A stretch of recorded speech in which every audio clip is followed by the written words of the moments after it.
vamos a presentar dos trabajos hoy que esperamos enriquezca el conjunto de las elaboraciones de nuestro proyecto colectivo.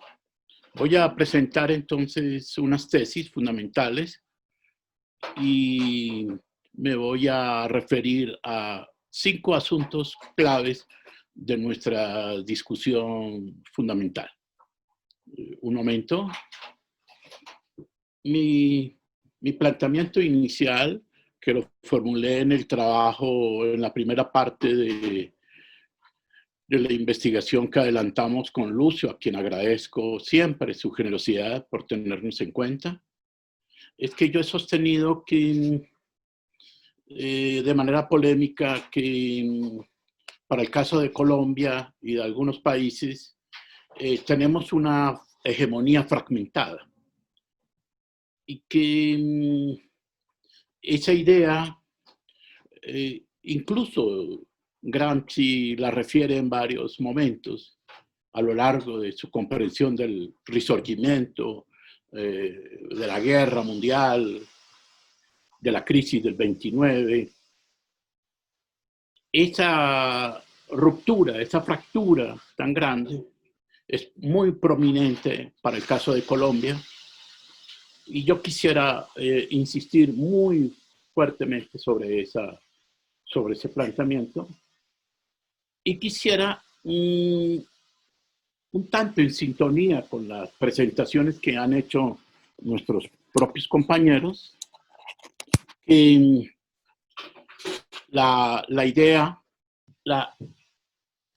que quiero resaltar en primer lugar es que tenemos que recurrir a una exigencia teórica que plantea Gramsci y que en sus inicios de su reflexión lo dice de manera nítida. Lo repetimos, pero muchas veces no lo asumimos, no lo comprendemos y no lo desarrollamos. Es la noción de temporalidad histórica. Si hay alguien que caracteriza a Gramsci es por su comprensión de la historicidad.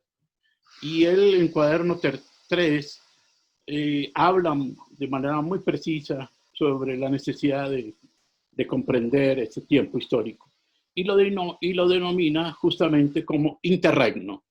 Y la frase que siempre repetimos es algo que muere y algo que aún no ha nacido. Esa expresión, sin embargo, en la obra de Gramsci es profundamente rica, llena de muchos matices, de muchas visiones, y que a mi juicio hay que poner a dialogar a Gramsci con no menos, bueno, hay que dar cuenta de no menos unas 10 teorías y enfoques sobre la comprensión del tiempo histórico. Porque ni en la escuela marxista, ni en la ciencia social como tal, no existe, digamos, una comprensión o una claridad al respecto. No es lo mismo la postura de Giovanni Arrighi o la de Erich Hobsbawm con la de Wallerstein, y mucho menos lo de Harvey con lo de Mandel, o Negri con lo de Samir Amin, Walter Mignolo, Enrique Dussel, etc. Entonces, la situación es cada vez más complicada para asumir una comprensión del tiempo histórico. Y por eso yo pienso que deberíamos hacer un gran esfuerzo para comprender en qué tiempo histórico es el que nos encontramos, para tematizar las visiones gramscianas y esta reflexión sobre la sociedad civil y el Estado y la comunidad. Pensadores contemporáneos como Slavoj Žižek o Luis Arizmendi en México, o en Colombia, Santiago Castro, también han planteado de manera radical este problema del tiempo histórico. Entonces, sigo insistiendo en que este es un esfuerzo, entonces, para pensar en qué sentido se entiende la crisis orgánica del capitalismo. Porque siempre confundimos crisis estructurales, crisis coyunturales, crisis permanentes, y resulta que en Gramsci es muy precioso digamos, esa dimensión de la crisis orgánica, y que me parece que hay no menos de 8 o 10 conceptos analíticos gramscianos que podrían ofrecernos una ampliación. Por ejemplo, si hablamos de americanismo o de americanización, necesitamos también visualizar históricamente cuáles son las particularidades de la recomposición del capitalismo como tal, a la luz del americanismo. Porque Gramsci ve la experiencia del 20 y particularmente del 30, y el americanismo, por así decirlo, tiene otras fases, no solamente el Fordismo, el postfordismo, y ahí estamos en un nuevo tipo de capitalismo, y hoy con la crisis mundial sanitaria se emerge a una nueva forma, nuevas estructuras y unas nuevas relaciones como tal del capitalismo. Entonces no podemos salir simplemente con un supuesto, con un a priori, de que estamos en general hablando del capitalismo. Pero la pregunta es, ¿cuál capitalismo? Porque el Estado se configura en una relación con el capital, con la estructuración del capital. Entonces no podemos seguir haciendo una generalización.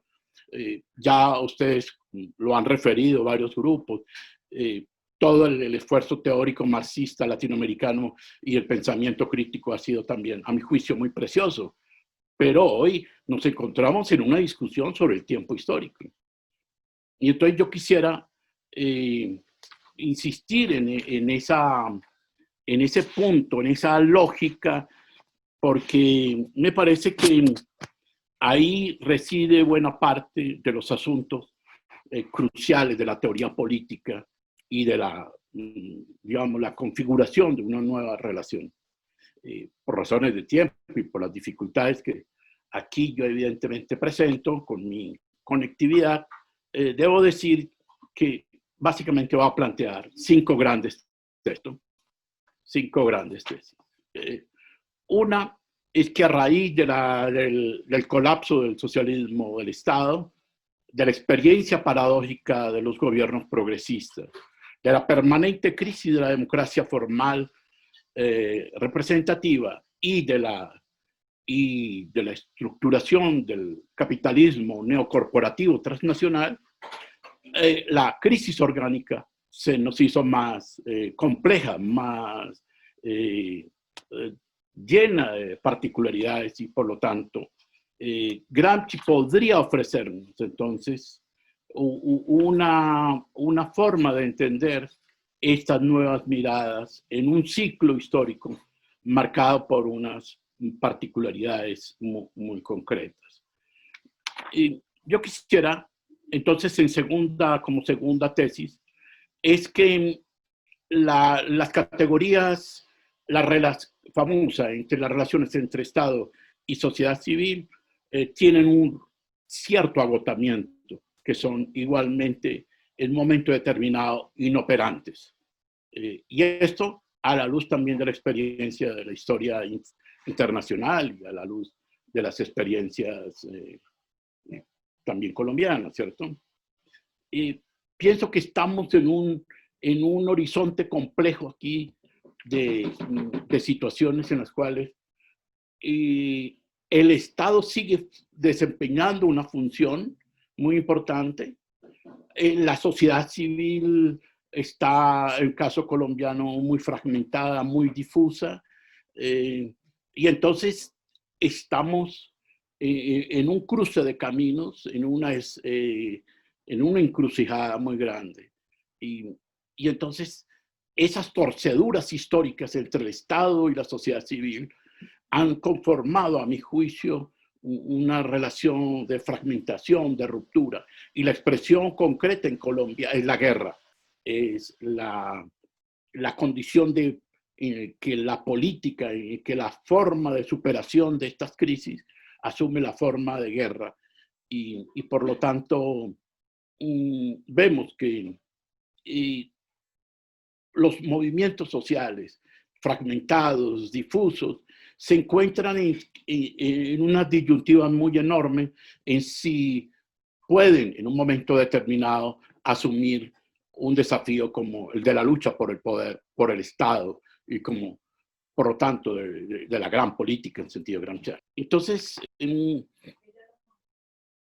yo creo que pesa sobre nosotros y sobre el marxismo una carga muy terrible, y es la visión del Estado instrumental, del Estado jovesiano, y eso ha sido la tragedia más grande a la luz de la historia del socialismo real.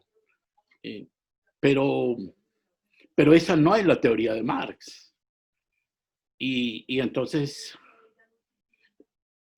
la pregunta es si damos un salto, digamos, a que lo dejamos el Estado ahí, ¿sí? Que es la tesis, tantas tesis de no tomar el poder. Y eso ha sido costoso para la historia del movimiento social, político y revolucionario mundial. Entonces, pero tampoco Schmitt, y tampoco el comunitarismo, que ahí está, digamos, otro gran debate sobre el cual pudiéramos visualizar. Mi experiencia, por ejemplo, en la República Bolivariana de Venezuela y en la experiencia colombiana es que la articulación entre el Estado y la sociedad civil siempre ha estado llena de tensiones, de disputas, de debates, de instrumentalizaciones, de correas de transmisión, de manipulaciones. Pero aún en medio de esta crisis, aún la estatalidad y las formas de la sociedad civil siguen cumpliendo unos papeles y unos roles. Lo interesante en este grupo de investigación es que, por ejemplo, yo comparto esa idea señalada por Ruiz, por Huáscar y por Daniel y por Márgara y por Lucio, es que tenemos que apuntar hacia un horizonte que es el papel de las comunidades. Y ahí tenemos ese gran reto.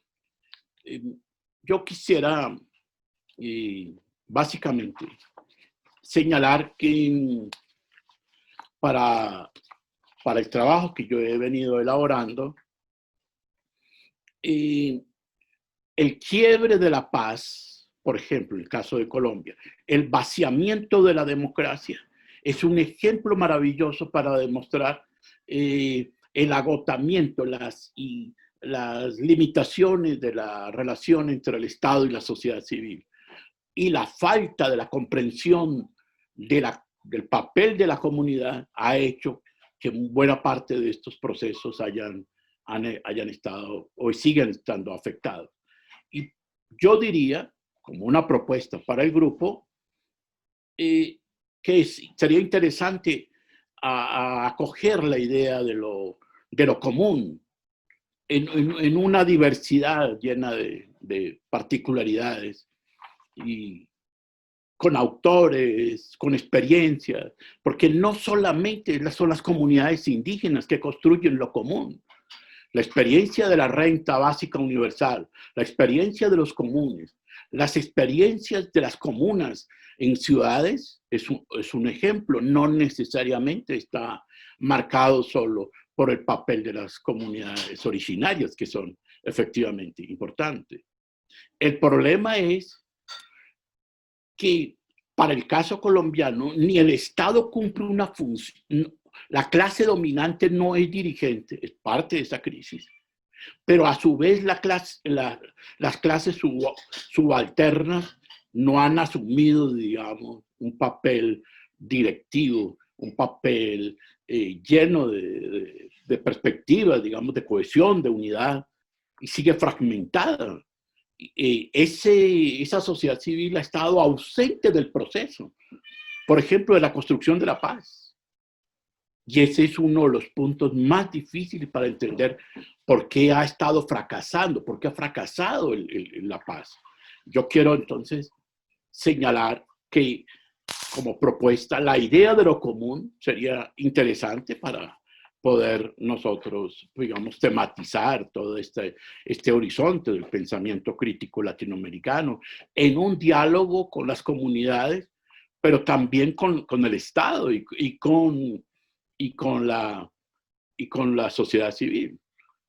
No podemos renunciar al papel histórico del Estado, ni podemos decir porque las sociedades civiles han sido corporativizadas, manipuladas, instrumentalizadas, entonces las abandonamos. No todo es originario. El gran movimiento social en Colombia es juvenil, rebeldía de mujeres, rebeldía ciudadana, pero grandes poderes sindicales. Y yo terminaría, digamos, rescatando la idea gramsciana del nuevo príncipe. A mí siempre me ha inquietado es que pensemos en claves de hegemonía, en claves de perspectiva histórica, de visiones alternativas, y diluyamos un punto crucial en la que en Gramsci es fundamental, y es la constitución de una voluntad nacional popular, la constitución de un proyecto histórico, de hegemonía. Y no todo es, no puede ser el partido político único, pero el punto del príncipe moderno, del nuevo príncipe, es un asunto que debe ocupar especial atención en nuestras preocupaciones teóricas. Yo creo que buena parte del fracaso de muchas experiencias es la incomprensión de cuál es el papel de ese príncipe en cada uno de nuestros países, en cada uno de nuestras naciones. Entonces, el príncipe moderno, para decirlo en términos de autores contemporáneos, sería una representación colectiva de un proyecto histórico, ¿sí? Y de modo que considero que la actualidad de Gramsci es profundamente inactual, en el sentido de que nos pone a pensar en un nuevo tiempo histórico, unos asuntos sobre los cuales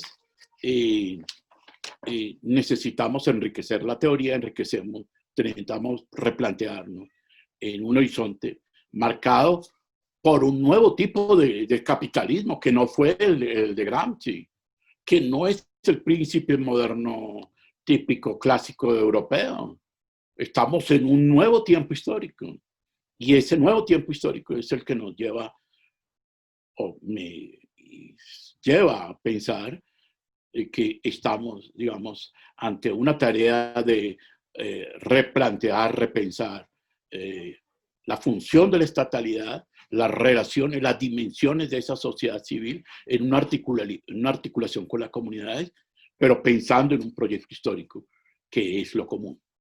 Muchas gracias, muy amables. Yo lo que voy a intentar hacer en esta presentación es una especie de síntesis de algo en lo que venía trabajando y que tuve la oportunidad de exponer en el simposio, apuntalar algunos elementos que se desprenden de una reflexión mucho más teórica que he venido pensando o que he intentado articular, y es un trabajo que se sustenta en una serie también de estudios y reflexiones que se hicieron sobre todo a finales, o mejor a inicios de la década del 90, a lo largo de toda la década del 90, en un momento en que el concepto de sociedad civil emergió con mucha fuerza, sobre todo a raíz de los procesos de transición democrático, y el concepto de sociedad civil parecía que podía explicar en buena medida también todo ese proceso de autoorganización, ese proceso de autonomía, a partir del cual se conjugaban algunos esfuerzos colectivos en las sociedades latinoamericanas para llevar a cabo ese proceso. Pero el concepto de sociedad civil, que aparentemente o presuntamente aludía a un espacio un tanto transparente, único, te voy a explicar más bien esta noción de transparencia, pues me parece que en definitiva, y es lo que han planteado varios de los presentes aquí, el mismo Luis lo señalaba, hay una noción polisémica, hay distintas, digamos, formas de entrar al concepto. No solamente hay una polisemia, sino también es claramente un concepto que se utiliza desde unas distintas axiologías políticas, etcétera, y es un poco lo que yo quise reconstruir en mi ejercicio, pero sobre todo quería dar cuenta también de cómo hay un componente de la sociedad civil que no necesariamente aboga o construye unas políticas de democratización o no solamente, digamos, acarrea una cultura política democrática o no se asienta solamente desde un ejercicio en el que se procura emancipar la sociedad, sino que también hay elementos claramente negativos que se expresan en esa sociedad civil y que tienden a ser excluyentes, antidemocráticos, etc. Y esto, desde luego, lo pensaba sobre todo teniendo como telón de fondo la situación colombiana. Yo no voy a hacer como tal un ejercicio, digamos, de exploración, de profundización en el elemento más histórico de la sociedad colombiana, siempre lo tengo ahí de fondo. Lo que quiero es hacer una reconstrucción de lo que nos permite también hacer una lectura gramsciana del concepto de sociedad civil respecto a las perspectivas más liberales, tocquevillianas e incluso, ¿por qué no, hegelianas? Entonces, también esto lo conjugo, si se quiere, con algunas reflexiones que me ha suscitado este ejercicio de la escucha de las distintas presentaciones que se han planteado en el coloquio. Bien, uno de los problemas que se puede entonces en la concepción más extendida que se incurre cuando se emplea el término para formular el análisis político de la sociedad. Esto, digamos, de los grandes sustantivos que apuntaba hace un momento Daniel. En ocasiones con la expresión se nombra un todo, un ámbito que al atribuirle un carácter homogéneo y unívoco conduce a alterar el análisis de un conjunto en el que se producen relaciones complejas, tanto al interior de eso que denominamos sociedad civil, como con el Estado.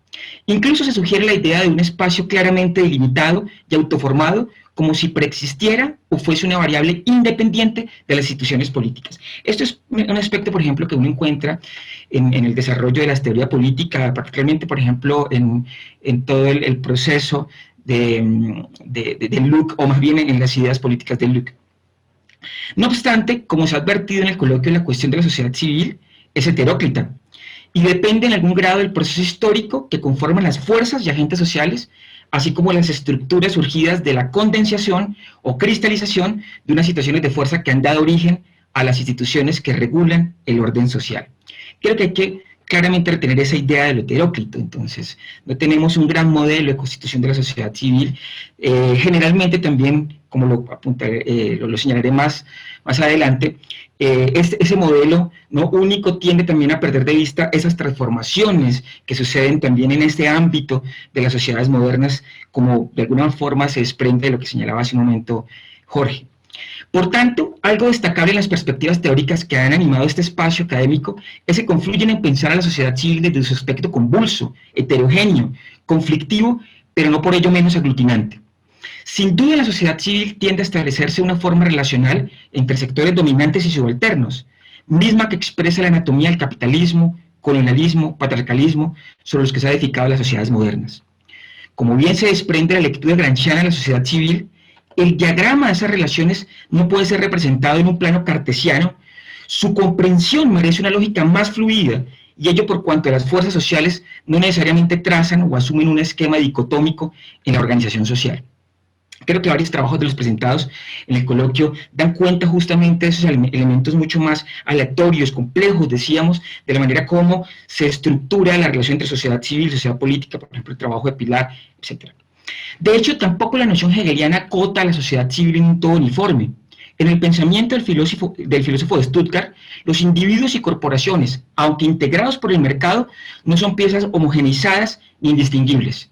La sociedad civil para Hegel asume la forma de una mediación a través de la cual se hace posible reconciliar lo particular y lo universal, en un estadio en el que se forma la universalidad del todo social. Esta perspectiva está presente bajo múltiples derivaciones en la teoría política contemporánea.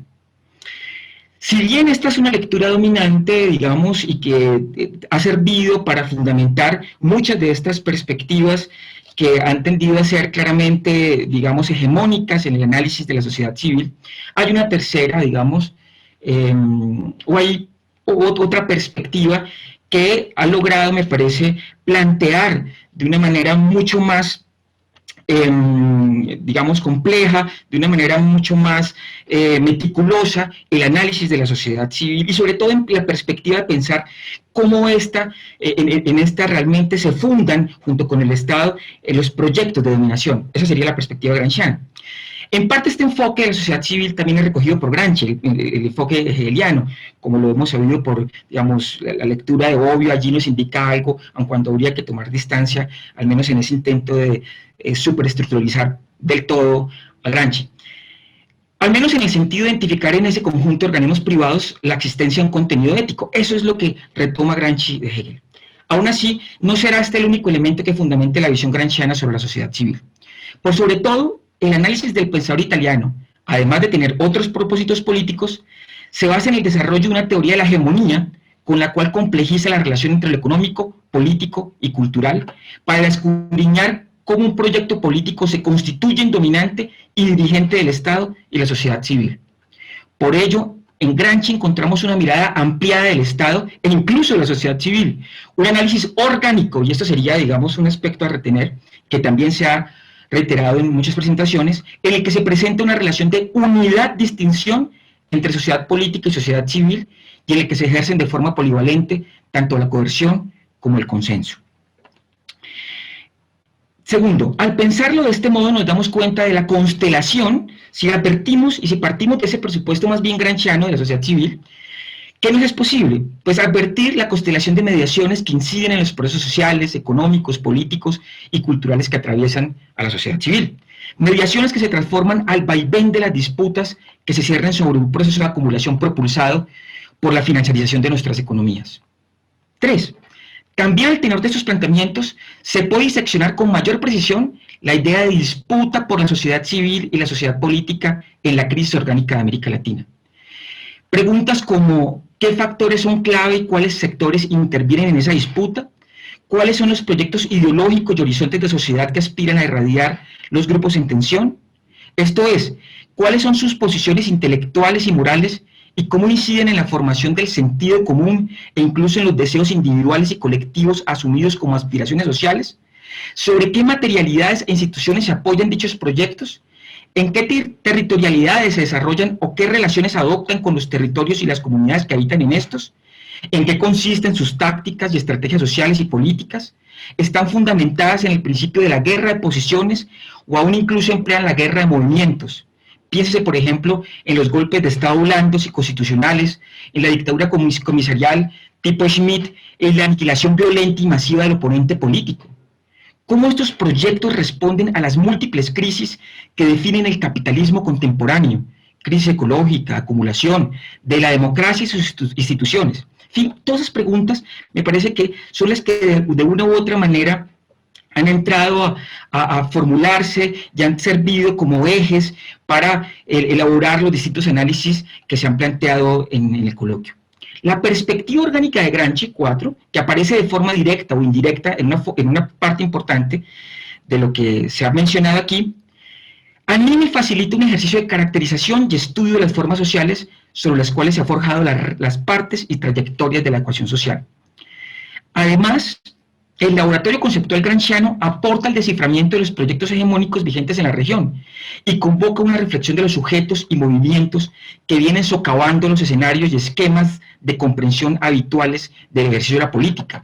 En ese sentido, las presentaciones, me parece que tanto de Luis como de Marga, como de Daniel, y otras tantas que han colocado de presente, por ejemplo, el rol de este movimiento feminista, muestran justamente esa nueva presencia de la construcción de la política en el marco de la sociedad civil. Por demás, es necesario indagar qué concepción de Estado y de lo común orientan estas luchas y apuestas sociales, pero también cómo los estados y los proyectos hegemónicos procuran resignificarlos. Creo que también podemos pasar por alto esto, es decir, no solamente tendríamos que concentrarnos en una perspectiva gramsciana, orgánica de la sociedad civil, concentrarnos en las luchas subalternas, sino también cómo estas, en un proceso de tensión, tratan de ser resignificadas por el Estado. Y entonces, por ejemplo, podríamos pensar en lo que Nancy Fraser llama el neoliberalismo progresista o el feminismo corporativo, o también, por ejemplo, en el capitalismo verde. Pero asimismo se hace relevante indagar qué procesos han de adelantar estas luchas emancipadoras para ampliar el rango de apoyos y alianzas entre sectores de la sociedad civil, allí donde también se han fortalecido proyectos autoritarios y una cultura política híbrida que combina elementos súbditos parroquiales con una idea cínica de la política. Y ese es ese aspecto el que de alguna manera, insisto, resuena en el fondo de mi reflexión cuando pienso en Colombia. Un poco la pregunta en Colombia es cómo ha sido posible un proyecto de dominación de décadas, podemos decir de alguna manera de siglos. ¿Cómo es posible que haya una continuidad en ese proyecto de dominación? En parte está por la construcción en esa sociedad civil de unos elementos que han sido claramente antidemocráticos y que han logrado irradiar, no solamente se han apoyado en aspectos claramente netamente coercitivos. Por eso señalo en el quinto punto, a propósito de esto último, no hay que olvidar que en este aspecto abigarrado, múltiple o en otros casos heterogéneos de la sociedad civil, vienen ganando fuerza y capacidad de irradiación sectores excluyentes, antidemocráticos, con discursos contrainsurgentes y anticomunistas, y quiero decir, no solamente eso es exclusivo de Colombia, por supuesto. Pueden, por ejemplo, considerarse aquí los trabajos del profesor William Robinson de la Universidad de California, en los que procura examinar la morfología del proyecto fascista asociado al trumpismo en Estados Unidos. Esto en algunos países, lejos de ser algo inusual y residual, marca una tendencia de decenios. Por ejemplo, Colombia, insisto. Todo lo cual nos conduce a preguntarnos por cómo ha sido posible que un proyecto de dominación basado en principios autoritarios haya logrado sostenerse durante tanto tiempo, como en ese momento lo señalaba. Es verdad que el proyecto autoritario en este país, eso que Marco Palacios, quien fue, entre otras cosas, creo que director del Colegio de México, llama la república oligárquica. Eso que Marco Palacios llama la república oligárquica, pues no ha permanecido intacto y no siempre ha logrado doblegar el conjunto de luchas sociales. Pero el caso es que sigue siendo vigente, al menos en este país. Pareciera que las clases dirigentes que representan y movilizan esos principios autoritarios de la sociedad civil, es decir, lo que Comstein y Chambers denominan Bad Society Civil, y el Estado que ha servido a la reproducción de tales principios no solo se hubiera supeditado a construir un orden coercitivo, al fin y al cabo, como lo sostuvo Zabaleta, un acto de profundidad autoritaria genera creencias. Sin estas creencias, no se puede explicar cómo la fuerza del orden ha tendido a legitimar lo insospechado, el crimen como forma primordial del orden social. 6. Ahora bien, para terminar me permitiré apuntalar o sintetizar un conjunto de aspectos que considero centrales para abordar el asunto de la sociedad civil. Primero, es importante rebasar la idea de que hipostasia en una unidad o una instancia compuesta de asociaciones democráticas a la sociedad civil. Como lo hemos dicho, allí orbitan distintos elementos. La idea tocquevilliana tiende a reforzar una dualidad extremadamente rígida entre sociedad civil y sociedad política. Esta idea también nos permite pensar en términos cambiantes a la sociedad civil, lo que se exponía hace un momento. Por ejemplo, una comparativa entre la fase keynesiana y neoliberal del Estado, ¿qué ha permanecido, qué se ha transformado en la sociedad civil? El análisis reduccionista de la sociedad civil, que le concibe como una instancia separada y antepuesta a la sociedad política, pierde de vista el proceso racional implícito en la constitución de la ecuación social y la lucha por la hegemonía concomitante en ella. 3. No es necesario un mero espacio de disputa ideológica y de formación de consensos. También en la sociedad se hace uso de la fuerza o las violencias simbólicas o se legitiman en ellas. 4. El concepto, lejos de gozar de una transparencia, asume diversas definiciones y postulados normativos. De allí la ambivalencia de su uso o lo que Norbert Lechner denominó la problemática invocación de la sociedad civil. 5. En cualquier caso, se impele como necesario profundizar en el proceso de construcción y reconstrucción de la sociedad civil y de otras instancias de constitución de lo social, por ejemplo la forma comunidad. Es decir, examinar históricamente la formación de lo político y el espacio público surgido en las distintas sociedades, así como las mediaciones o contenidos ético-políticos que la conforman. Un aspecto crucial reviste situar las sinuosas relaciones entre el patrón de acumulación y las transformaciones sociales y culturales de la sociedad, por ejemplo, cómo el extractivismo financiero y el expansivo fenómeno de las finanzas públicas se ha desplegado, de las finanzas populares, quiero decir, se ha desplegado sobre una dinámica de subjetivación, eso que han analizado Gago y Mesadra, en la que se afirma el ethos consumidor por encima del vínculo político entre ciudadanos.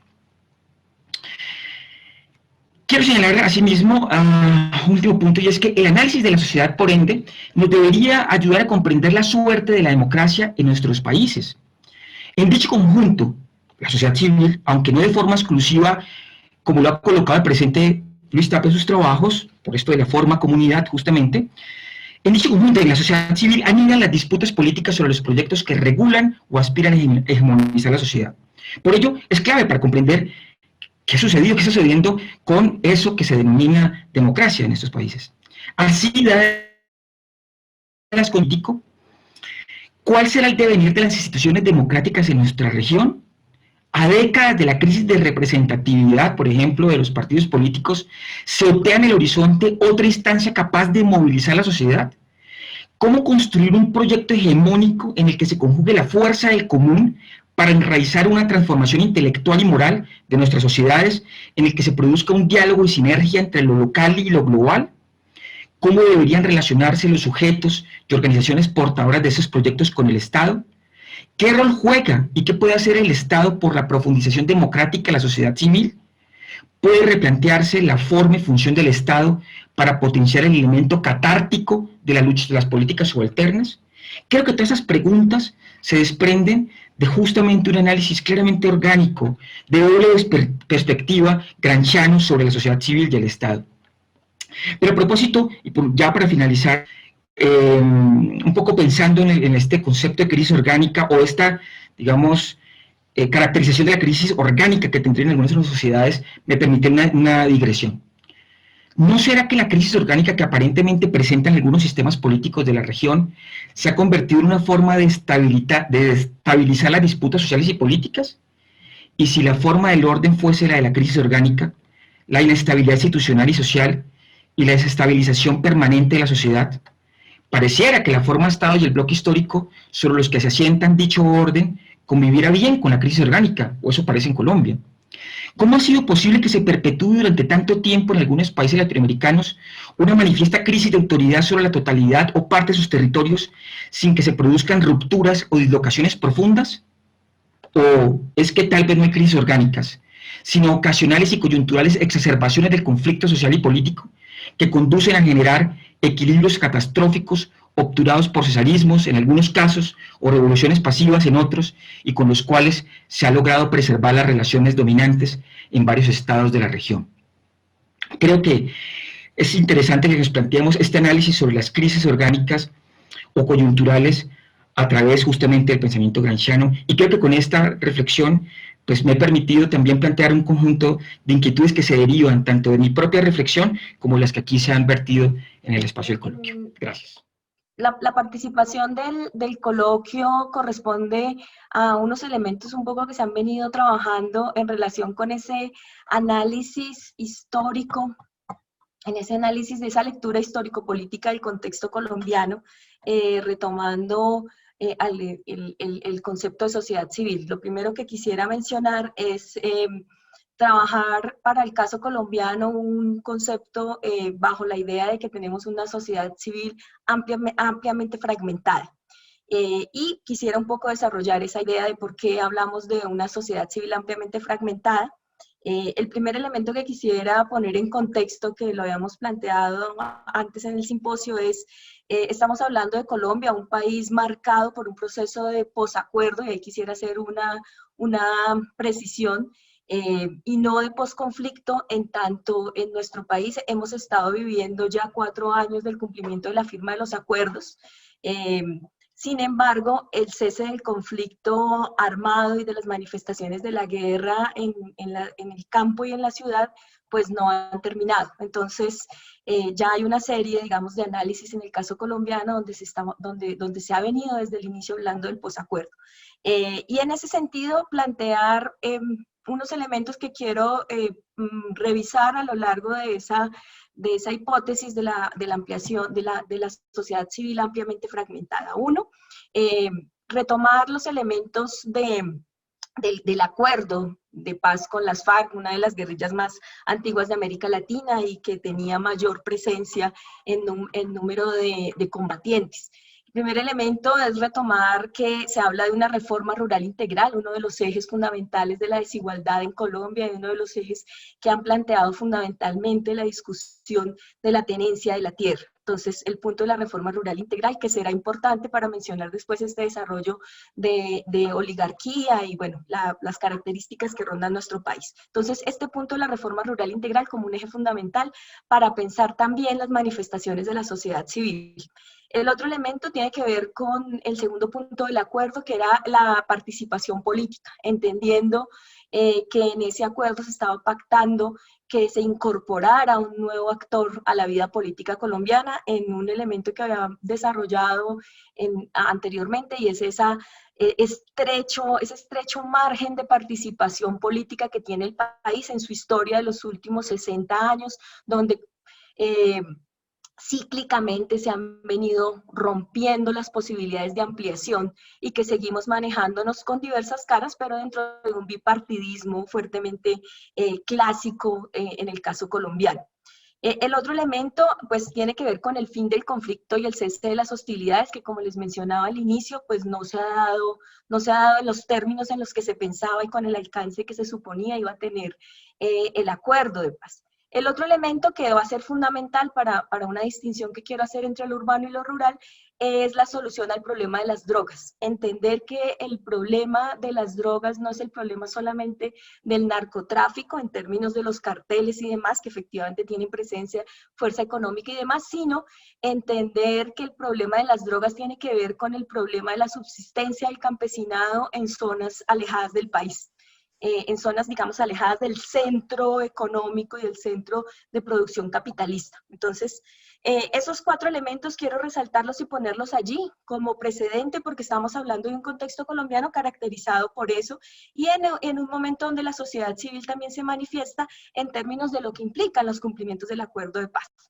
Bueno, y ahí plantear solamente 3 elementos que me parecen importantes frente a la propuesta, al acuerdo. Uno es la propuesta de pensar la justicia transicional, no una justicia punitiva, sino el acuerdo que se hace en pensar una justicia transicional, una justicia que se piense en formas reparadoras a partir de 3 elementos. El elemento de la justicia especial para la paz, la JEP, donde serán llamados los responsables no solamente armados, sino el llamado a terceros, que esa es una de las grandes, digamos,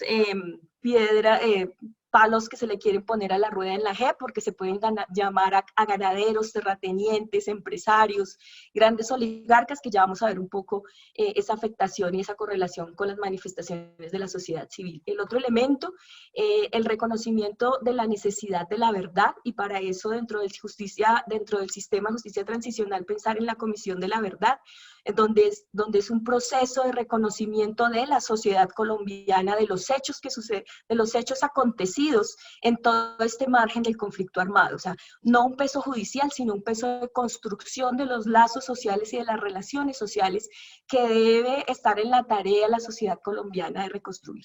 Y el tercer elemento de la institucionalidad de la justicia transicional tiene que ver con la unidad de búsqueda para las personas dadas por desaparecidas, en un país donde tenemos 80.000 muertos, mucho más de lo que muchos de los colegas del Cono Sur, pues evidentemente se registró en los procesos de dictadura. Entonces, en ese marco, digamos, y en esa configuración de entender la sociedad civil y esa efervescencia de la sociedad civil fragmentada, colombiana, pues está también puesto allí el proceso y el acuerdo con las FARC. Entonces, el primer elemento, digamos que dividido más metodológicamente para poderlo entender, es pensar esa fragmentación en algo que he venido, digamos, elaborando, y es una diferenciación entre lo urbano y lo rural. Y entonces ahí me permitiría plantear una primera hipótesis, y es esa diversidad de las formas de la sociedad civil. Hablar de la diversidad de las formas de la sociedad civil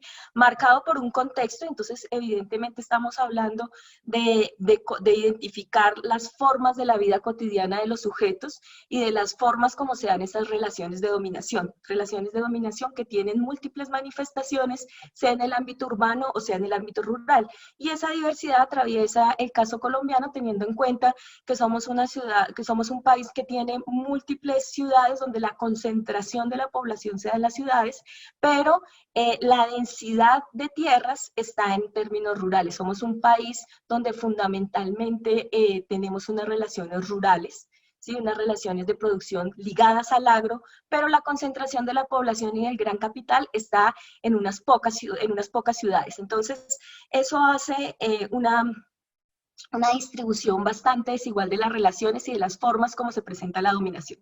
En ese sentido, esa diversidad de las formas de la sociedad civil se ven atravesadas por unas manifestaciones para el caso de la sociedad civil en términos de cómo se piensa, y ahí un poco se intentará desarrollar cómo se manifiesta lo político. Cómo se manifiesta lo político en términos de esas formas de manifestación que ha planteado la sociedad en las diferentes urbes, y ahí hablamos de diferentes escalas, las ciudades, una ciudad como la ciudad capital, Bogotá, pero también las manifestaciones en otras ciudades del país, que es un fenómeno además relativamente reciente para nuestro país. Nuestro país está altamente caracterizado por la centralidad, y esa centralidad hace que esas manifestaciones de la sociedad civil urbana no se daban prácticamente en ninguna otra ciudad.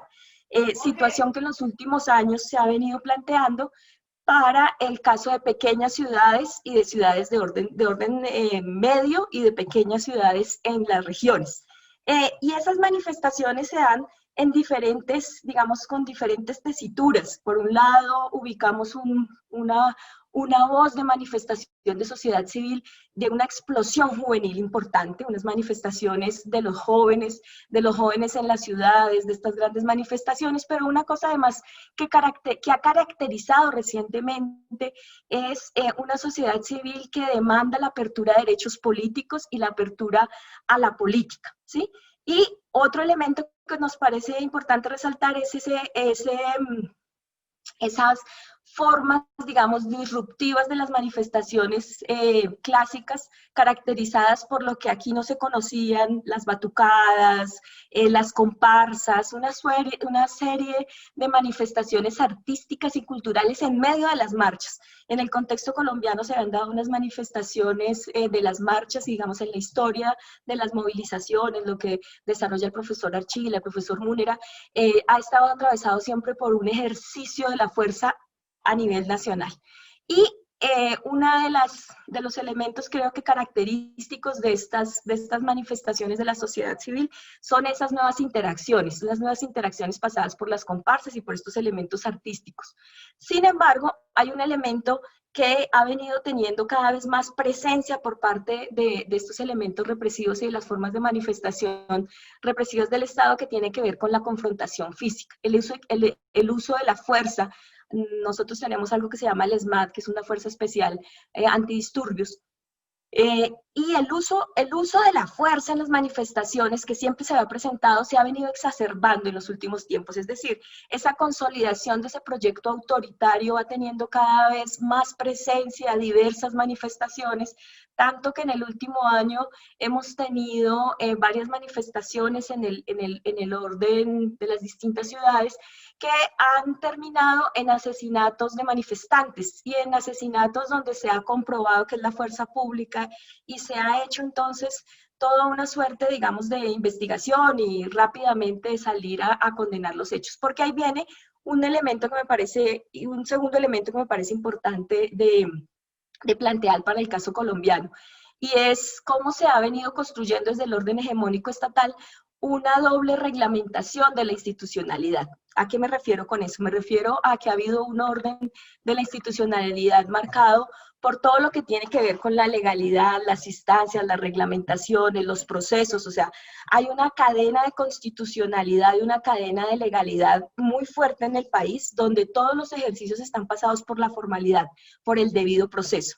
Esa es, digamos, un elemento claro de reglamentación y que está puesto hacia afuera, ¿no? Entonces encontramos, y por eso también es importante lo que he mencionado de los acuerdos de paz, porque toda la reglamentación está puesta hacia afuera para blindar a la institucionalidad de cómo se cumplen los elementos. Entonces, desde el orden estatal se tiene la posibilidad de decir que hay unos canales, que hay unas formas de reglamentación y demás. Pero por otro lado, lo que encontramos es que esa reglamentación al interior, para hacer ejercicio de ella, hay toda una serie de bloqueos, de cierres, de canales oscuros, que hacen que finalmente la sociedad civil tenga la necesidad imperiosa de buscar unas nuevas formas de plantearse en esa relación con el Estado.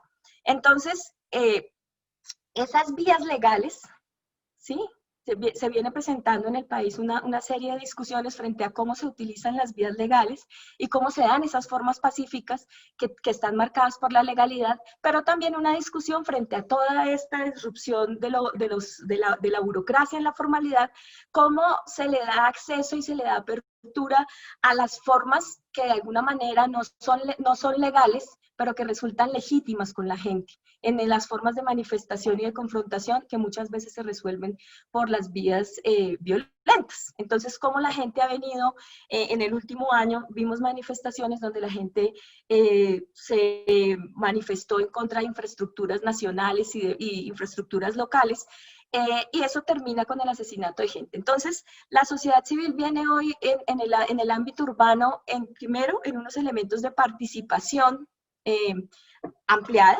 segundo, en una discusión de la apertura política, tercero, en un elemento de discusión frente a ese elemento de la legalidad versus la legitimidad, y frente a la necesidad de mejorar las condiciones, digamos, de los sectores. Y ahí tenemos distintos actores. Tenemos desde las mujeres, las manifestaciones de los derechos de las mujeres, la no violencia de género, los feminicidios, las manifestaciones juveniles atravesadas por la no criminalización a los jóvenes, que es un fenómeno que se da de manera muy fuerte en Colombia, pero también otras reclamaciones frente a, por ejemplo, el derecho al trabajo y una serie de derechos sociales que se han venido desregularizando en el país, que se han perdido. Entonces, ahí hay digamos, unas manifestaciones y una amalgama de actores que se dan en este contexto. Por el otro lado,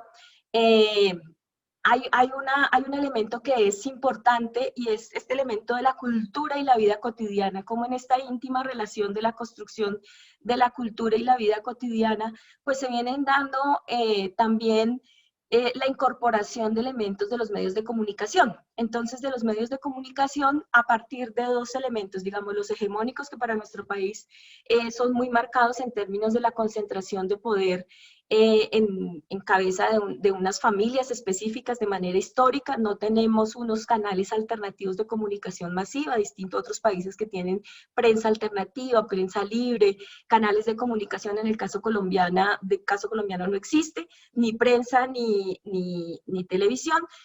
Pero por el otro lado, un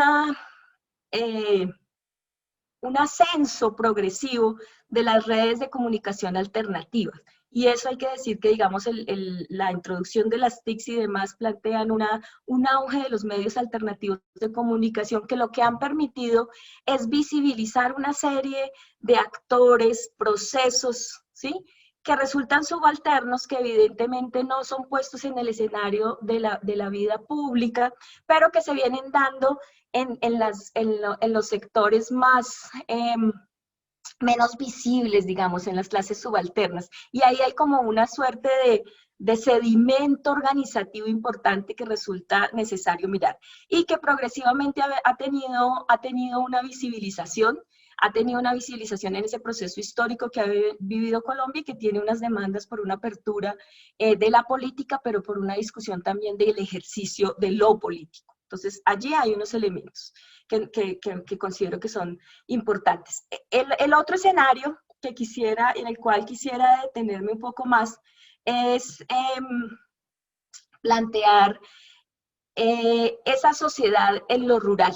¿Sí? Esa sociedad en lo rural, donde, como les decía hace un momento, esa sociedad civil en lo rural, que es la mayor extensión del país, pero es donde menor concentración poblacional existe, ¿sí? Pero caracterizada efectivamente por unas formas de producción de uso de la tierra, por unas formas de producción de materias primas, que para nuestro país, digamos, ese ha sido un elemento importante en términos económicos. Entonces, en ese sentido, entender la sociedad civil desde la presencia de la presencia social del Estado. Y ahí quería hacer un énfasis en la presencia social del Estado, porque la presencia militar del Estado siempre ha estado, ¿sí?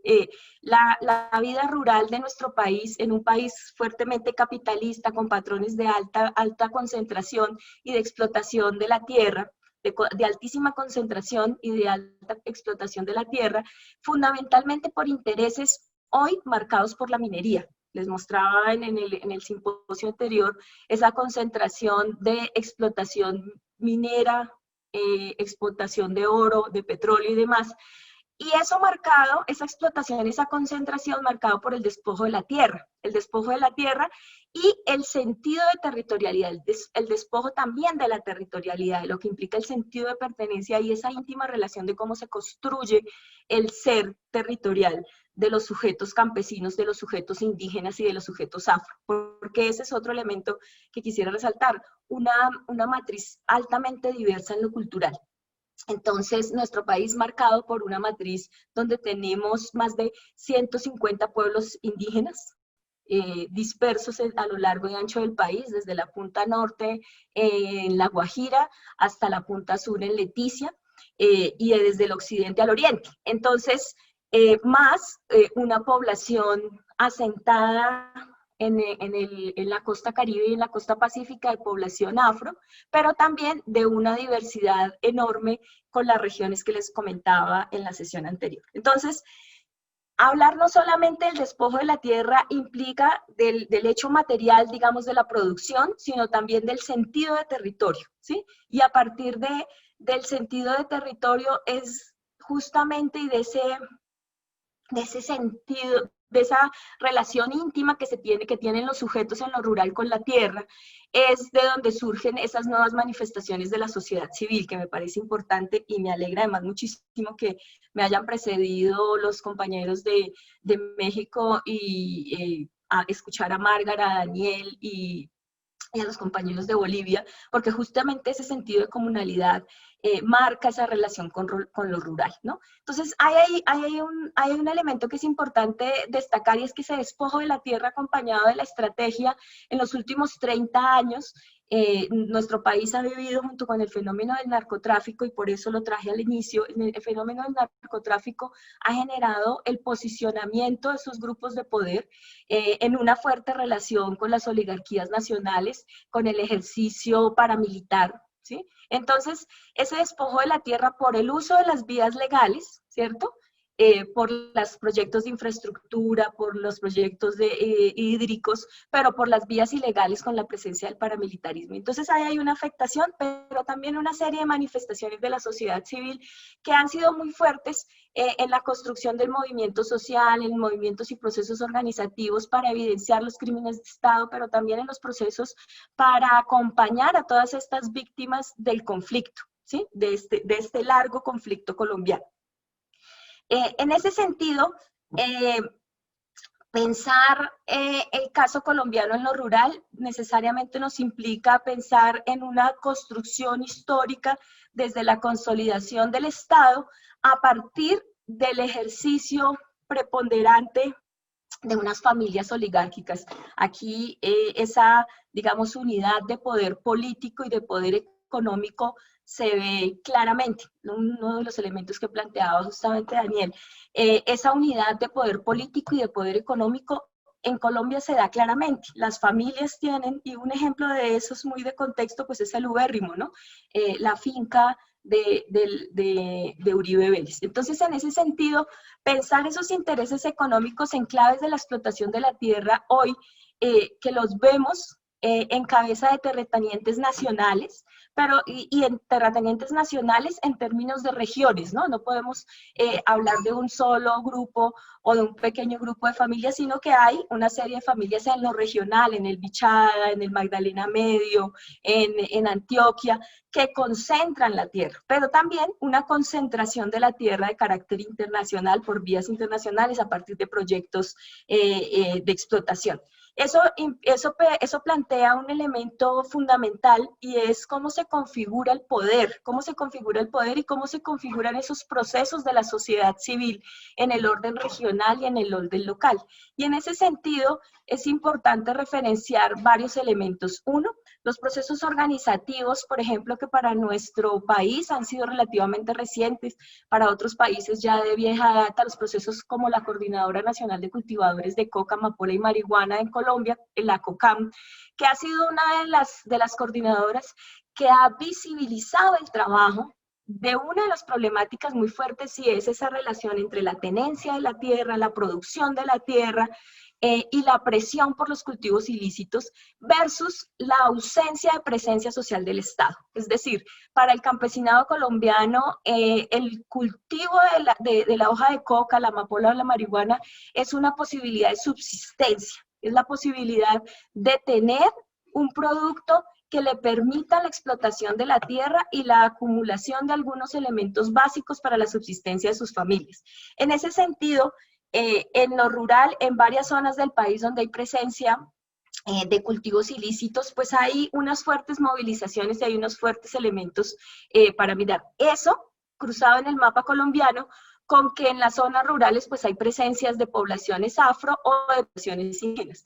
Esa articulación en lo rural, reciente, muy reciente, y justamente por la agudización del conflicto armado en las zonas posteriores al acuerdo de paz, pues ha hecho que confluyan en unos elementos muy interesantes. Les decía hace un mes, cuando nos veíamos, que estábamos asistiendo a una gran marcha del movimiento indígena en Bogotá, en la capital. Allí en ese proceso se consolidó también la confluencia con grupos afro, pero también con esta coordinadora, por ejemplo, de cultivadores de coca. Entonces, estamos en un momento de confluencia de algunos actores, pero a la vez evidenciamos sin duda alguna que no hay un puente de comunicación con esas otras manifestaciones de la sociedad civil en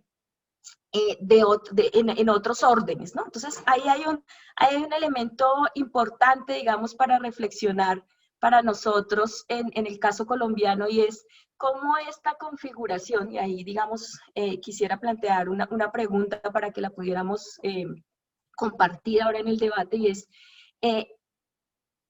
cómo poder pensar, ¿sí? Es un elemento, digamos, que vengo pensando, y es cómo poder pensar en esos espacios de confluencia, en esas acciones de confluencia de la sociedad civil, en esa efervescencia, esa acción colectiva que se manifiesta hoy en Colombia a partir de esta diversidad de actores, ¿sí?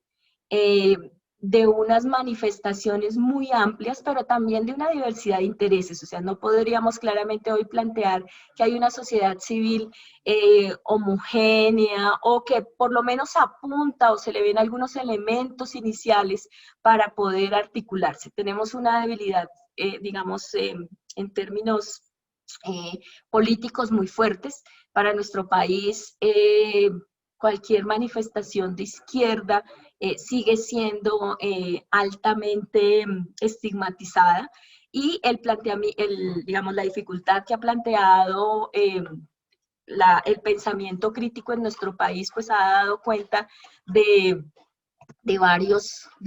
cientos de presos políticos por las formas de pensamiento.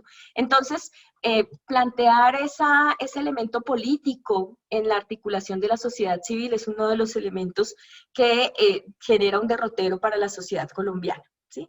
El otro elemento que quisiera plantear es algo que había mencionado hace un momento, y es cómo se plantea esa presencia legal e ilegal versus la sociedad civil.